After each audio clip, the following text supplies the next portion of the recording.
Tinupok ng apoy ang isang residential house na nagresulta o tinatayang 80,000 pesos na halaga ng pinsala sa Purok 3 sa Barangay San Francisco, San Manuel, Isabela kahapon, ika-10 ng Marso.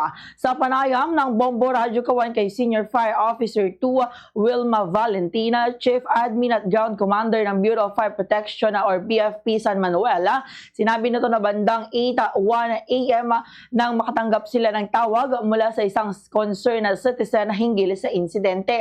Dahil nasa 6.9 kilometers ang layo ng lugar mula sa kanilang himpilan, 8:12 AM na nang makarating ang mga tauhan ng BFP sa pinangyarihan ng sunog.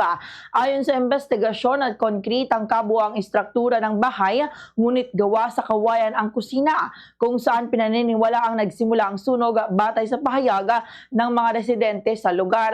Dagdag pa ni Senior Fire Officer 2 Valentina, maagang umalis ang may-ari ng bahay kasama ang kanyang anak dahil nagtatrabaho ito sa baryo. Iginit ng may-ari na tanggal niya ang lahat ng saksakan ng kanilang mga appliances at nakasara rin ang kanilang gasol bago sila umalis ng bahay.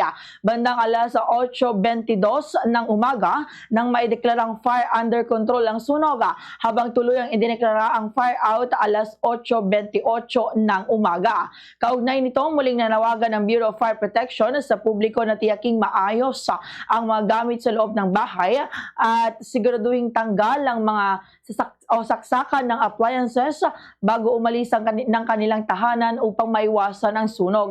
Samantala, sinabi rin ng opisyal na naging maayos ang kanilang kick-off activities sa pagsisimula ng Fire Prevention Month ngayong Marso.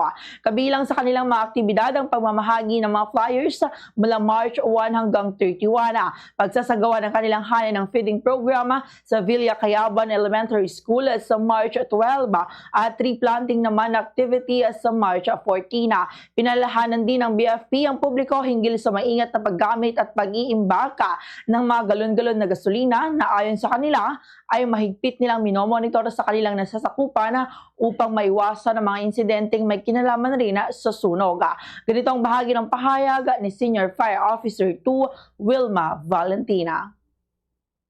Isang residential house po na sunog sa Purok 3, San Francisco, sa Manuel po. Kaya kaninang 8:01 bigla po pupunta po kami doon. Kaya lang medyo malayo po yun. It's 6.9 kilometers from the sentro, from the station po. Kaya 8:12 na po nung nakarating po kami sa mismong bahay po. Dung pagdating po namin doon, nag-declare po ako as ground commander ng first alarm po. Ang sa kalakihan ng bahay, made of cement po. Pero doon sa may kitchen po niya, made of bamboo. Kaya doon po yung nag-start